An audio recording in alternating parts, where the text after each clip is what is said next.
So during this time, I really had to lead myself through the challenges, to the illness. And I started not in 2008, but 4 or 5 years later, not at the very beginning, because I was used to do sport, but not in agonistic way. From 2008 and 2015, let me say, I've lost 2 times my jobs, my family, because the family that I've built, my husband decided to leave me. So you can imagine the picture. I really needed something to help myself, to prove to myself that it was the same. So I started to run a little bit. I felt better. 1 kilometer, 2 kilometer, 5, 10, half marathon. So in 2016, I really tried to train harder. And in 2017, I started and I had my first marathon in Milan. Wow. And then I've made 9 in 2 years, more or less. Welcome to 99 Humans. My name is Jeff Lakusta, curious coach and Wall Street Journal best-selling author, striving to understand how little things generate big impact. And I'm Nadia, Carta, tech executive and lifestyle coach with a mission to transform lives and corporations by kindling hearts to generate a zeal for life. Each week, we investigate stories about the human side of leadership to re-energize your spirit and help you become a stronger leader. Because the reality is that leadership is messy, goofy, challenging, but always human. Thanks for spending time with us today. Let's dive in. Hello, hello. Welcome to another episode of 99 Humans. Cristina, thank you for joining today. Hello, Jeff. Thanks a lot for having me here. I'm so happy, proud, and really nervous to be here today, but I will be more than happy to answer to your question. Well, Please there's no reason to be nervous. Be nice, please.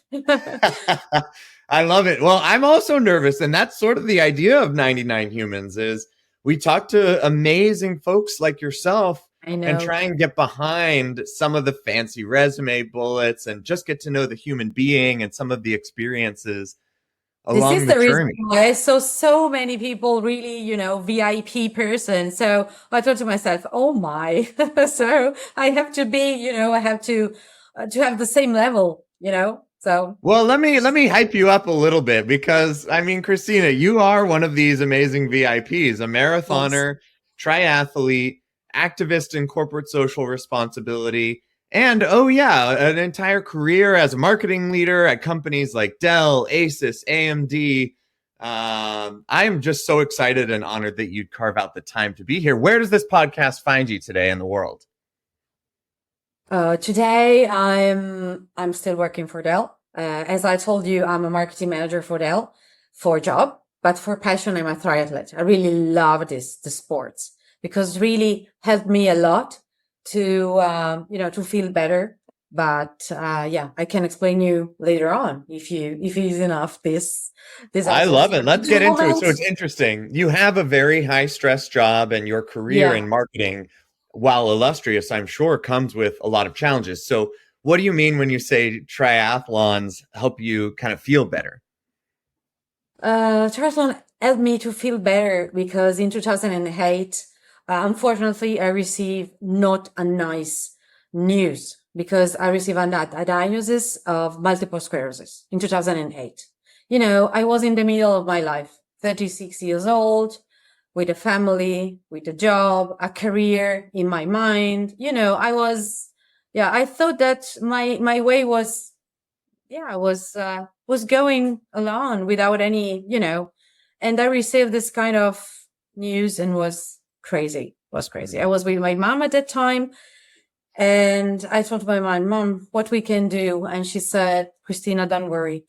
You will be able to, it's better than other stuff, So multiple sclerosis is a disease, that, hit nerves and the myelin and so on. So, you can have many factors.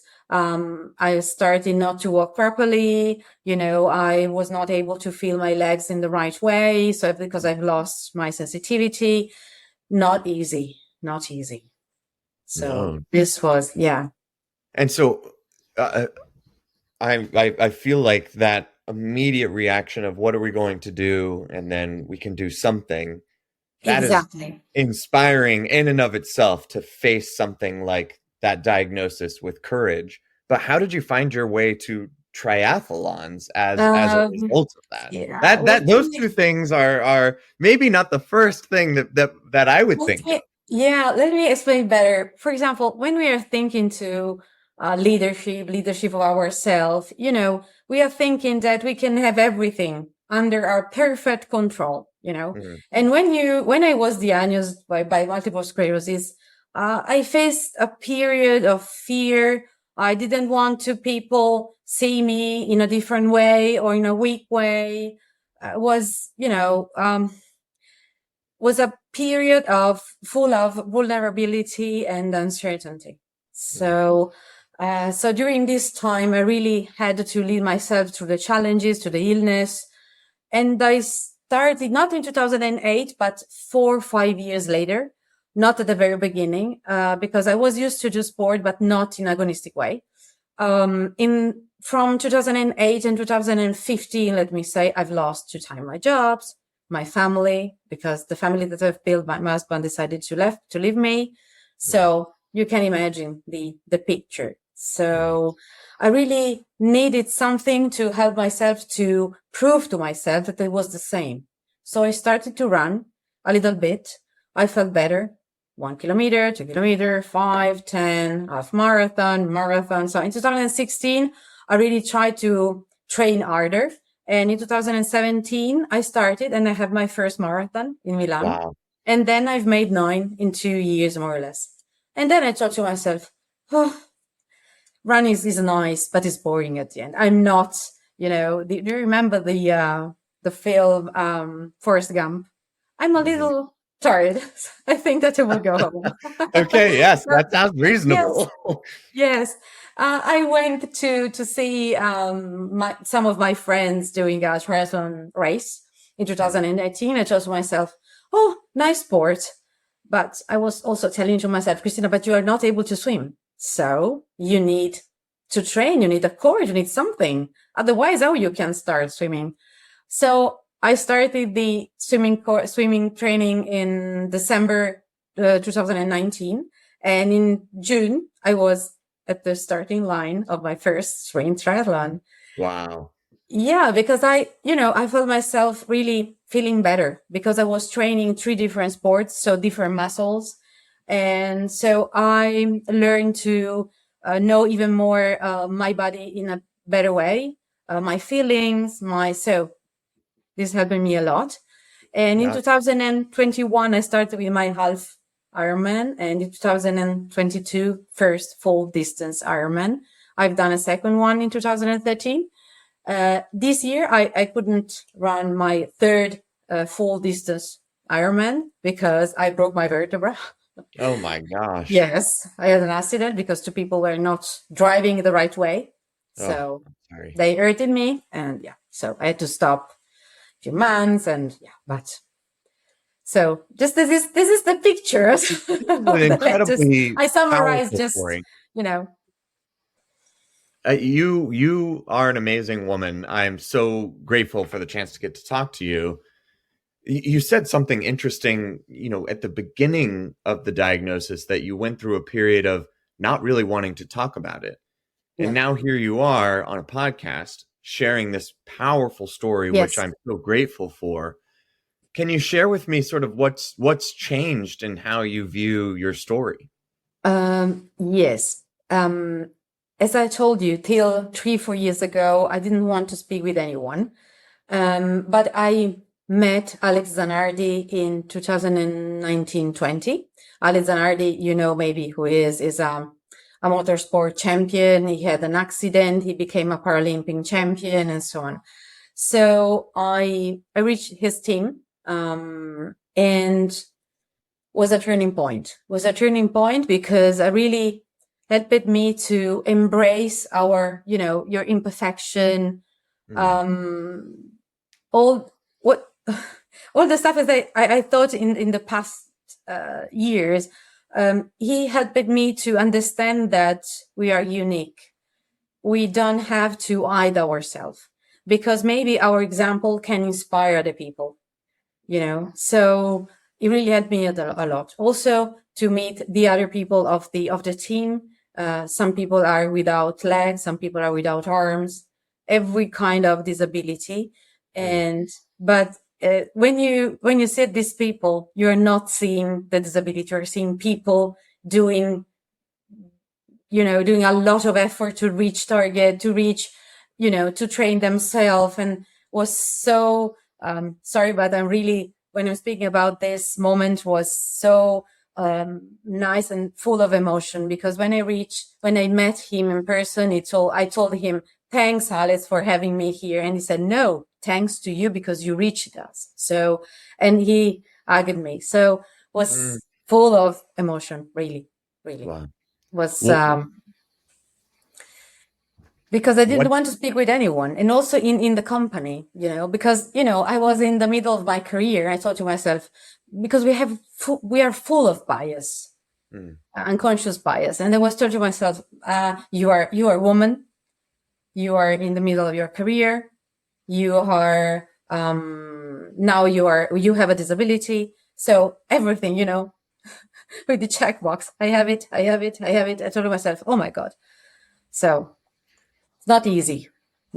No, I'm just saying I'm grateful for your strength, because what you're ticking off there are, potentially those imperfections, to use that word. Exactly. And yet I have not gone through those similar challenges, but I can see my own imperfections and am inspired by you. And I know for a fact, and I'm sure that you do too, because I know you've just started blogging and that you're really leaning into sharing your story more. What does it mean for you to now be on the other side of this coin, where you are the inspiration for other folks going through challenging times? I think that after my first full distance Ironman, I discovered to have been the first in Italy, first in Europe, and the second in the world probably to have finished the Ironman with this disease. And I was so happy. It was really a gift, because a lot of people started to write me with the social messenger, whatever, asking suggestion or just sharing their disease, sharing feelings, whatever.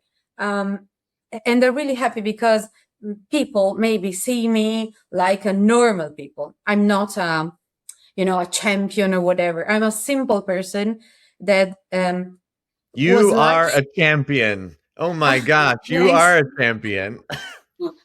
I mean, when the people see normal people doing, let me say, exceptional stuff. Yes. I'm saying, okay, if Cristina started, maybe I can try as well. Maybe I can try. And it doesn't matter. It's not if you want, you can. If you want, you can try, you can start, and you have already won. Doesn't matter the distance, doesn't matter the races, doesn't matter everything. If your bigger target is get up from the couch and go to cook some spaghetti, is enough. If it's you have already won, because it's the first time for you. So this is the message that I'm driving. And also to be open, especially in the company, especially in all companies, because sometimes you don't know which kind of fight a people are fighting. So lend a hand as first person, smile for the first time, maybe is not for the first time, not the second, but for the third time, maybe people will, it's like to be contagious. People will reach you just with simple stuff, just smiling and saying, hey, how are you today? I see you yesterday. You seem a little bit tired. If people like to speak, I'm here. Just simple stuff. Sometimes people are not doing this. How do you do all of this? The actual training, the sharing of your story on a one-on-one basis, and then also in things like this, where it's one-to-many, and then juggling work and everything else that you have. You really are an inspiration for so many reasons. Thanks a lot. I think that doing sports and train for sports is like, it's like I approached my disease like I'm lucky. I'm in a really good situation, thanks God. But I approached my disease like the company, this is the problem. These are the tool. So let me say, make an assessment, and then this is the problem. I will make an assessment of my tool, and then what I told to myself at the time, what I can do, start learning, reading, inform myself with all the information because I really needed to fight this enemy. And train also for triathlon and sport in general really helped me, because train for a sport is also beneficial for the professional life, because you have a target. If you decided to run a race, okay, you put the date on your calendar, so you can say, okay, I will do my triathlon in November. Okay. So, I will look backwards. I prepare my program with my coach, and I train. And sometimes I make my checkpoints to see if I'm okay. For example, in 2 days, I will have my checkpoint. I will do a sort of mini triathlon to check if I'm okay, prepare for the race. And that's it. It's like like the company, you have the target, you have the program, you have the checkpoint, you have the revenue. And I think it's really beneficial for both, because when you have everything organized, it's like, put all it's like a puzzle, the right puzzle, the right pieces in the right place. So you're better organized. It feels silly with your story to talk about work, but when you bring up sort of this mesh that you're creating, where you're using the skills from, your career, and you're embracing your whole self at work to inspire other people around you and acknowledge maybe the difficulties that they go through. Really, I'm curious how much you separate, if you separate at all, between that sort of personal and professional life, given where you are and all the different things. Have you really merged these two things into one beautiful combined life, or do you still feel like there really are these different worlds that you're managing all at once? As I told you, these two lives can be beneficial each other. For example, I'm really doing a lot of activities also in my company for the ERG. We have a lot of ERGs, employers rights group, focusing on, women, empowering women, professional. We have this for disability, as all the companies. So I'm doing a lot. I started there before speaking about my disease. I was really, really active in this way.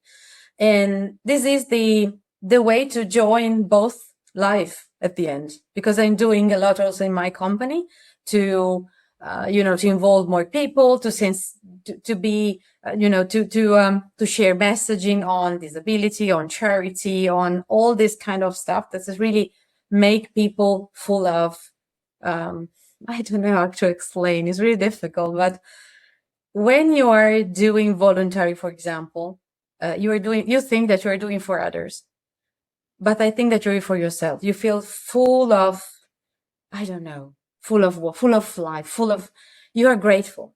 And if you're grateful what you have, you would like to share something. You would like to give back something to other people. Doesn't matter to whom, but you are giving back something to life, to, something like that. I don't know if I'm explaining the right way. Oh, but of course. You are giving back so much. To me, listening to this, it's impossible not to hear your story and feel like, how do I give back? How do I make sure? And everybody that you brush shoulders with, both from a leadership example, but just in terms of that personal drive, that's something that is so immediately evident in the spark that you bring. Is holy shit, Cristina is a ball of energy here and getting what you want out of life despite incredible twists and turns that you've overcome along the way. what I've learned, if I can say it, is vulnerability is not a sign of weakness. It's really a testament, let me say, of courage at the end. Vulnerability is not a sign of weakness, but of strength. So, but I learned, was not immediate. I think that when you receive this kind of bad news, you have to go along a process. You have to digest, because it's not easy. And many people are telling me, you are lucky, you are in a good shape. Yes, I'm lucky because I had the lucky to be a little bit, hard and determined and so on.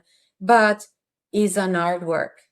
And every day it's not easy, because my legs are burning, because when the weather is changing, I feel burning even more. I have pain in my legs, so it's not easy. But what I want to share is not only the list of how painful is the disease, but also the good aspect.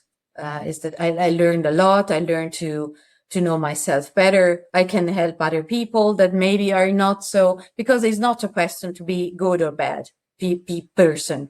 It's a question of, I'm lucky because I have this kind of personality, so I can help someone else that maybe is shy, is not, as me. So I can help. That's it. When you say vulnerability is not weakness, it's such an interesting, sort of life lesson, right? Because I think we all maybe go through that process of realizing that. But I'm wondering why maybe it's originally thought of. Why is that a lesson we have to learn at all? And it's so encouraging to hear that when you go out and share your story, you're getting such positive reactions. But I'm also curious if you've ever found vulnerability. Do you ever run into people who don't react the way that you would want? And you almost have to just brush them off and go, well, this is my mission. I'm going to do it anyway, and find your people. I think that is a sort of lead by example. I don't want to force anyone, because in your life, or in your disease story, you have to find the right moment to speak if you want, or you should be free to decide if you want to share or not. So, and it's not for all the same. It's not for all the same. I mean, For example, I decided to speak after 8 years, 9 years. Someone decided to speak immediately. Sometimes people would like to speak after 20 or never. It depends. And what was that first moment? 8 years and you decide to speak. Do you remember that first moment? I remember very well. Was 2017, but was not exactly the moment when my brain switched in, okay, I will speak or not. But I was at the starting line of New York City Marathon. I heard the speech from the major was saying, I was at the very beginning, and in front of me, I saw the end bikers, blind people, all the people with disability. And the major was saying, diversity has no borders, only new starting line. And this really, was, so I started crying because it was so true. And exactly there started the process. And after 2 years, I was getting in touch with Alex Zanardi, with other people. It was a small step that I made at that time. But this sentence at that time was so true. It was really, not hurted me, but really emotioned me a lot. So, wow, that's a powerful visual, because I'm sure there are many folks who have not decided yet to speak. Exactly. To hear that moment, and then the energy and the incredible possibilities that unfolded for you after making that decision and taking that first step, and then another, and then another. It's powerful. I know that needs courage, but you can share vulnerability means also share authenticity, because I'm not my disease. I'm Cristina. I'm full of interest. I'm sporty. I love animals. I love nature. So, I would have a day, 40 something hours long if it would be doable. Because I really, I think 1 year ago, one of the magazines told me, you are hungry of life. You are hungry is exactly my definition. I really love life. And you have to live your life in the best way compared to your money, your time, but you have to do the maximum because, sometimes people are thinking that they can be islander, but we are not islander. We don't know when it will be finished. I don't want to be sad or saying something sad, but the reality is this. So, and I told you, I'm really grateful of my situation because there are people that are not so lucky, and I don't want to be, unpolite toward them. But I would like just to share this message. It's important. It's a powerful message. I mean, a lot of people would look at so many of the turns that you've mentioned and go, how can you be grateful for such hard experiences? Don't you want a smooth sailing life? What is your response to folks who look at that and go, why is gratitude the reaction? I don't know. I think to myself, if I look back, Steve Jobs, whenever he was saying, you have to understand the plan or the drawing, you have to look back and connecting the dots. You will see a picture coming, but you are not able to understand what is happening to you now. You have to wait a little bit. And I see myself like, Matryoshka, the small dolls, Matryoshka, the Russian dolls. Yes. I think that every year, every time I'm learning, I'm growing, it's like discover a new doll, It's like losing the bigger and then the inner one and so on. So I'm discovering myself. Probably I wouldn't be like this. I wouldn't be the same person. If you had to guess what's at the center of your Russian doll as you keep learning more about yourself, and let's just imagine there's one maybe value at the center. What do you think that value would be? I think that every person should know the personal value, but probably due to the education, I don't know, sometimes I'm not so self-confident. So I really hope to be even more self-confident and, recognize my value, because sometimes you have to say, okay, well done, Cristina. No, I think you've earned a few pats on the back. Yes. Okay. So maybe it is, maybe, but you can stop learning. Is a process still when the life is finished. I mean, so that growth mindset is really amazing, because what I hear you say, and I feel lucky to share some of this as well, is that excitement for connecting the dots. The hunger for life is, oh my gosh, now it's this journey, now it's that journey. And to hear you see the beauty and still see the growth and the opportunity in such hard turns.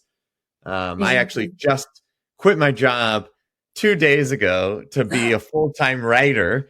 So I'm seeing so much from your story, and like, man, I really want my life to also be one where the beauty of connecting dots and uncovering what's next in my life is one that I can enjoy every piece of the Russian doll as it sort of reveals itself beneath the next. And I think that's just a beautiful image. Yeah, it's difficult because sometimes it's not easy to understand what you are facing in your life. It's not easy to digest. a disease, or my mom left me three years ago, a lot of problem, but every single stuff has a sense, but we are not able to understand immediately. I really want to believe this, because my mom grew me with this kind of, she teach me a lot. So I really teach because she's here again with me. And sometimes I feel like she's here suggesting me, giving me suggestions. So, she was really, an amazing woman, obviously. And you're doing her proud with the way that you're living your life. Yeah. And one sentence that I remember, let me try to translate. There is more joy in giving to others compared to receive. More or less is this. Is there any, the life mantra of finding the joy and the beauty of all of the different steps of life is really a powerful one, in sort of looking in the rearview mirror. In retrospect, it sounds like, look at all these nice dots that connect. But when a shitty situation happens, when something terrible goes on, do you have any tips for first things? How do you start moving towards that perspective? Because that's not a light switch. I'm sure, your mom passes and you don't go, oh, another beautiful life turn. Well, that's a horrible moment. But how do you get there? No. It's a really difficult question. Really difficult question. I told you, be nice with me. My mom was used to say to me, Cristina, you have to accept what life is giving to you, because the key word is acceptance. If you start fighting with, I don't know why, I don't want to, I'm not a magician, but if you start to fight with the stuff that are hurting you, the result is the opposite that you want. I don't know how to explain, So she was saying to me, Cristina, you have to accept. Okay, now is like this.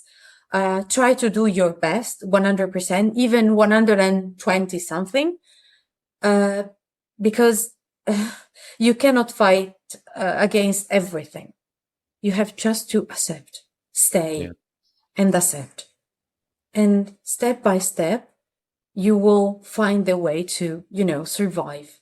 Because, happiness is different from to be, like serendipity, you know what I mean? It's different.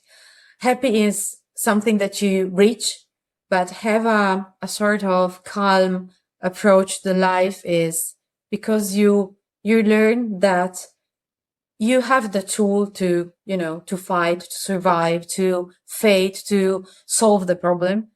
You have to stay, be grateful, and then step by step find the right way to solve somehow. Because only one thing is not solvable, and we know all what is. So this is the way she approached life when she was alive. I think that's beautiful. Start with acceptance and then try your 100% best.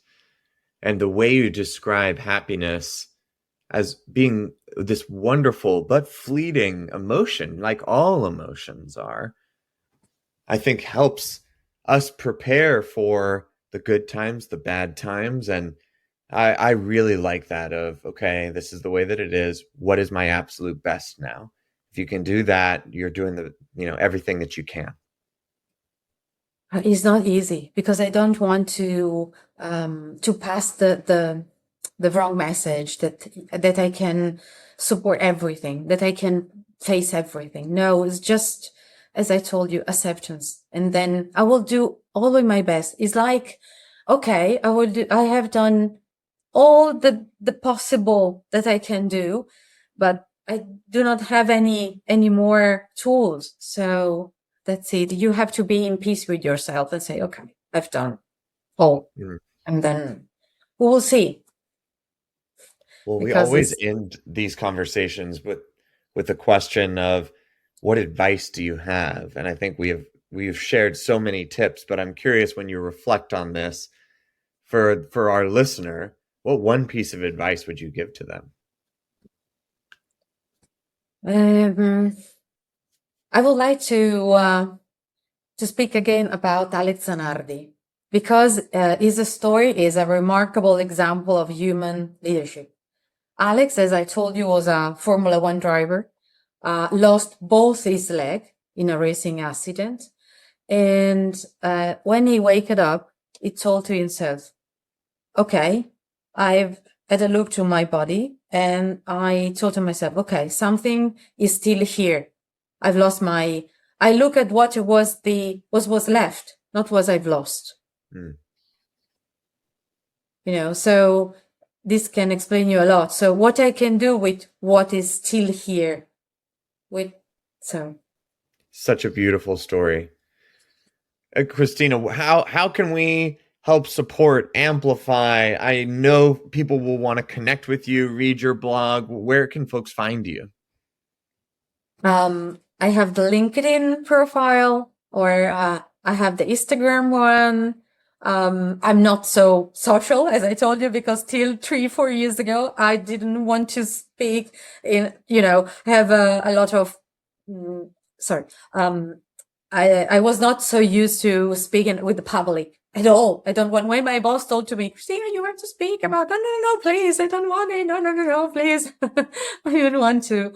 But I told to myself, okay, Cristina, do you want to help people, or do you want your fear stop you? So I had the answer, and I started. So wow. I'm a social person. I'm a communication person, but sometimes a little bit shy. And so I said, Cristina, come on, because I speak to myself. The Cristina and the Nuti, this is my surname. You are two different personalities, and they're speaking together. And sometimes they're fighting, but at the end we find a way to speak. Well, we are so lucky that you have decided to share.